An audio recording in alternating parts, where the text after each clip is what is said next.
Hey guys, and welcome to today's podcast as well as another video. And I hope you guys like and subscribe. Well, please like and subscribe and enjoy.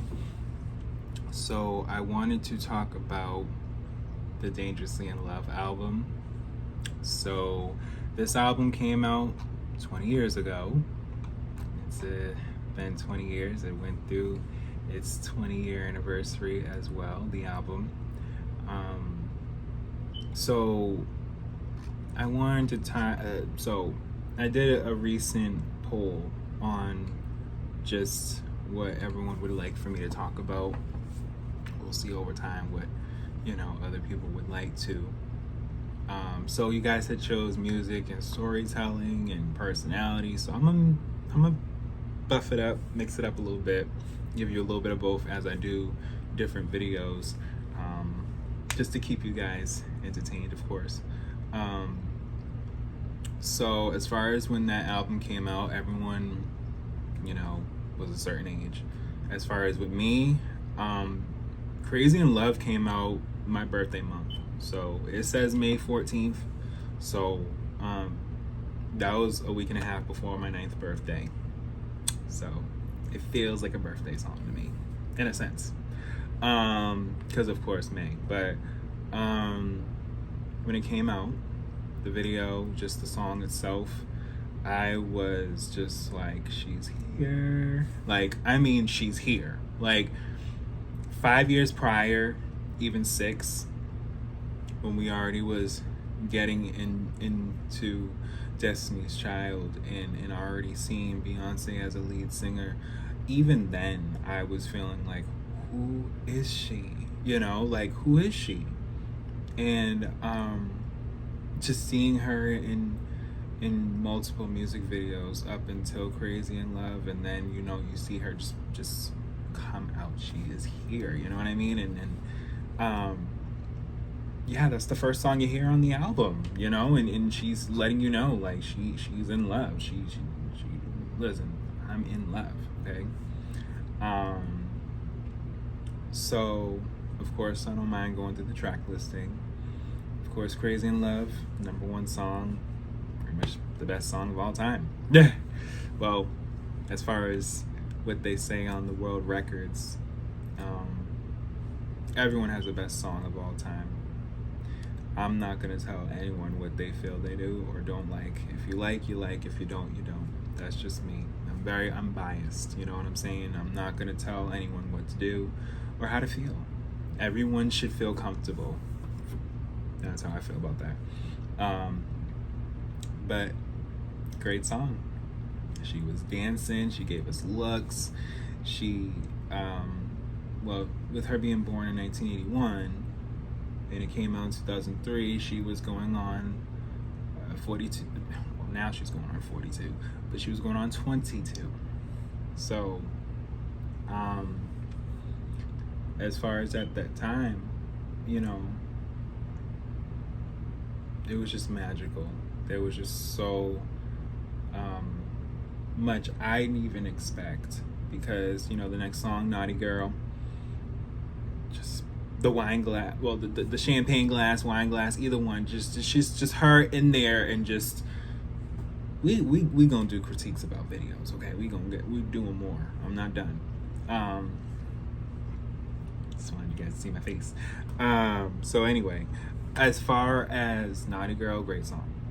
Had a cameo with Usher in there, and that to me was really cool, because they literally both was in the 90s going off in their own respective way, and I just it's good to see R&B singers and collaborate with each other just as much as rappers.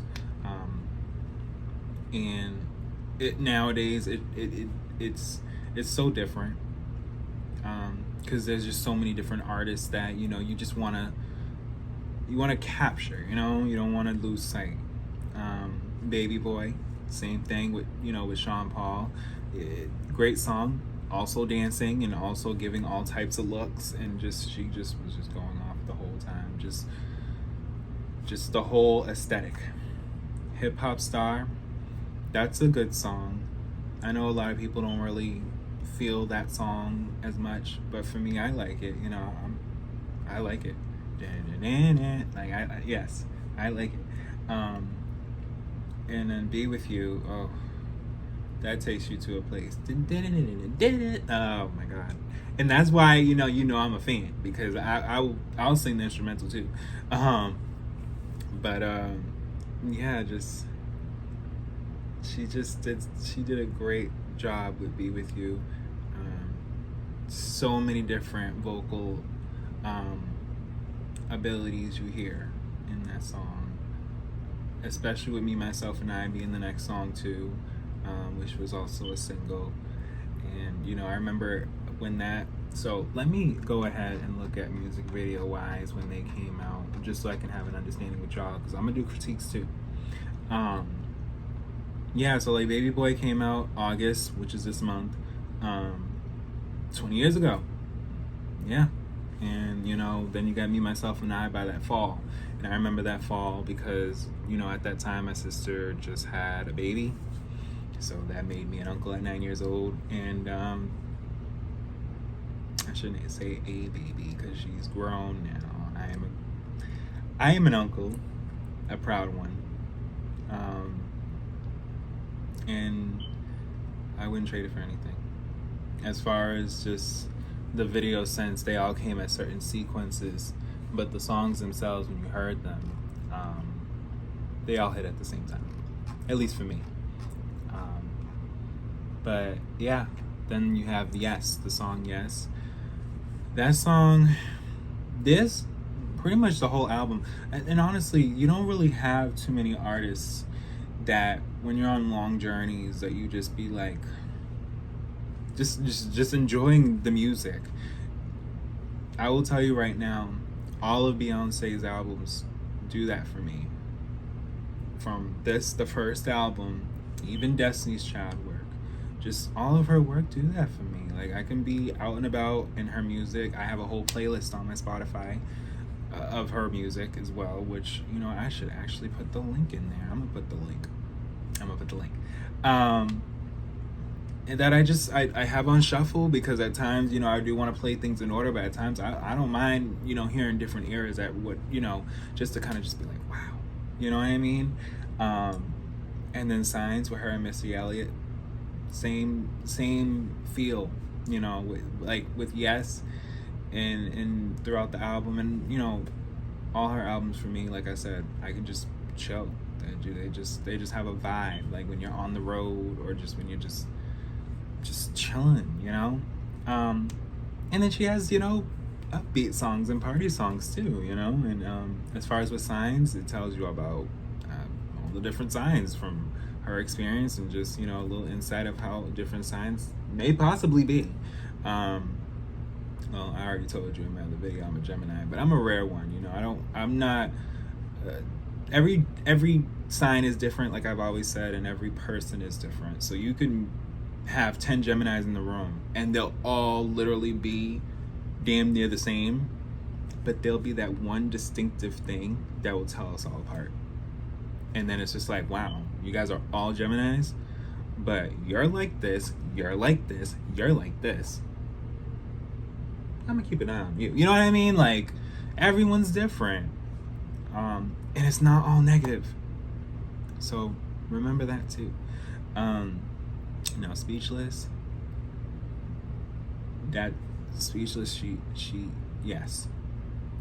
She let anyone that was before her know, I am standing strong. You know what I mean? Like, I love this man. You know what I mean? Like, I'm here.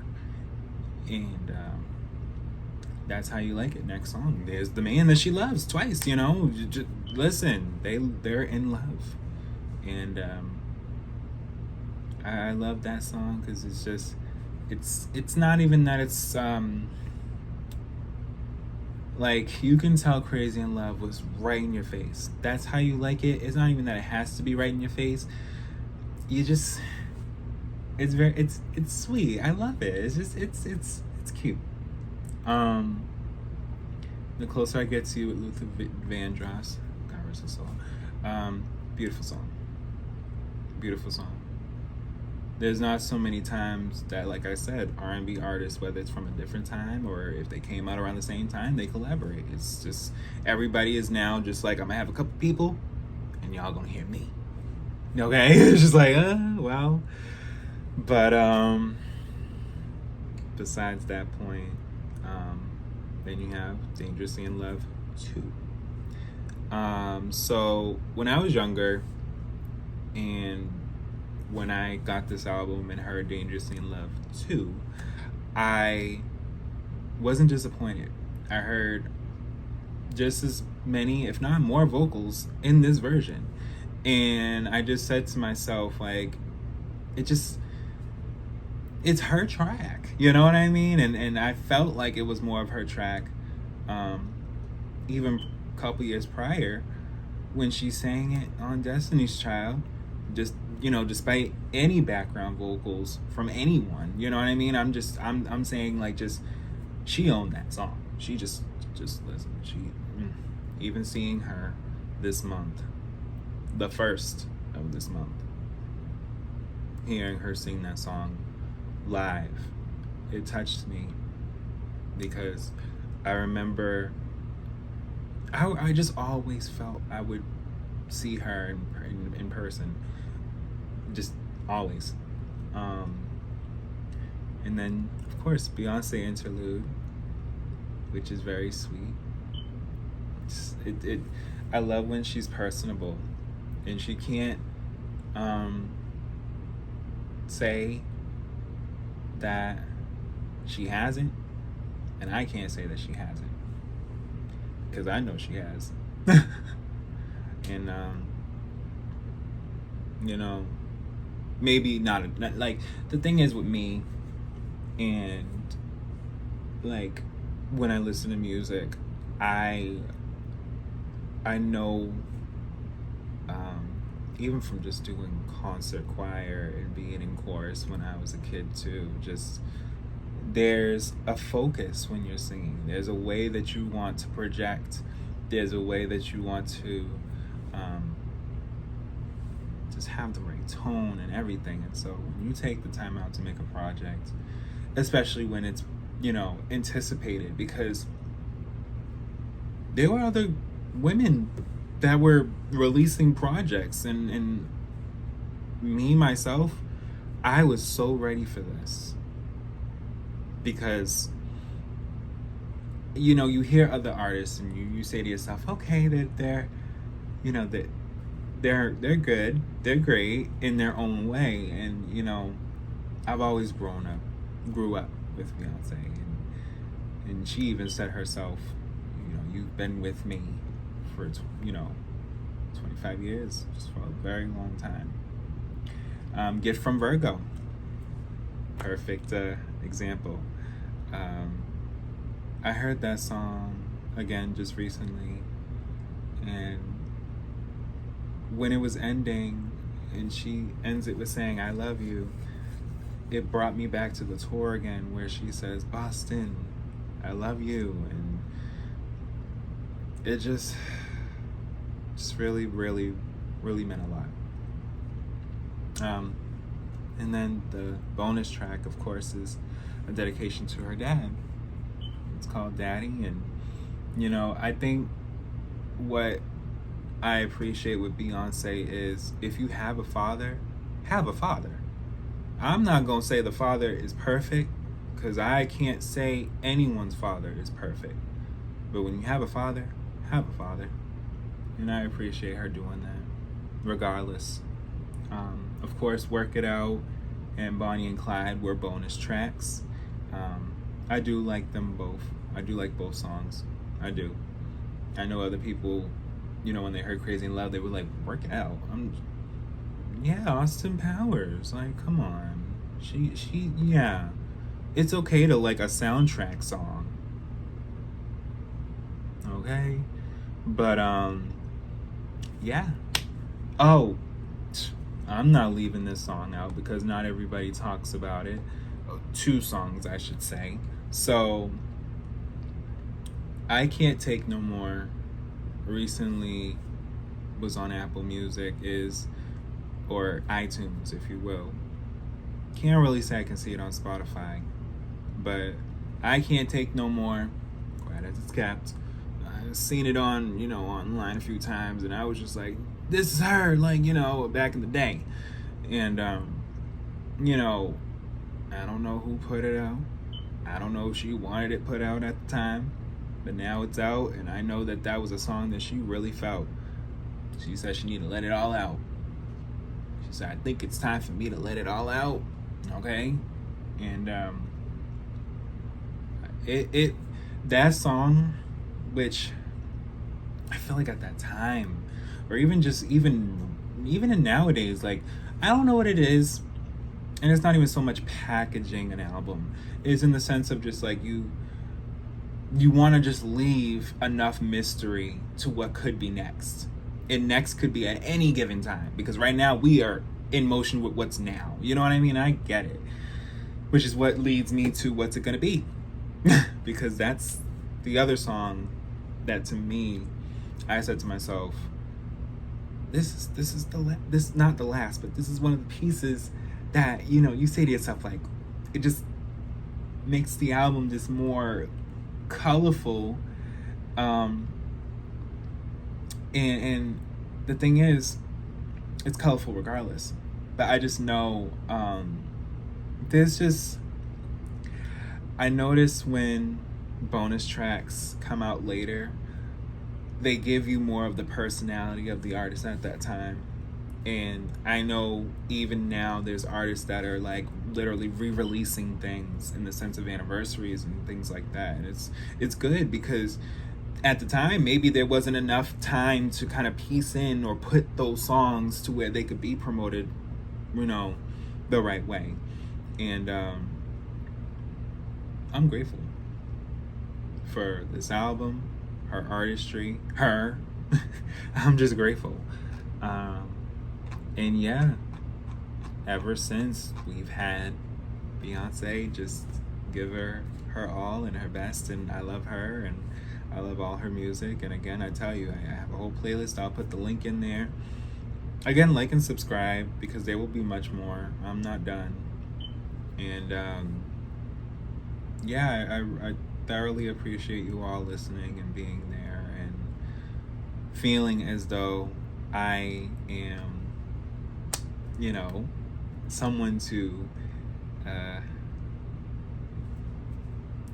enjoy. It does something for me a lot. Everything, actually. But yeah, I hope you guys enjoyed this video, and there will be more. I have already spoke on the Renaissance album as well as the tour and my experience from both sides, because when you look at them both, you get to see my essence from before I see her and how I felt with the album, and then after I see her with the sense of just, you'll understand when you see. But I'll be back.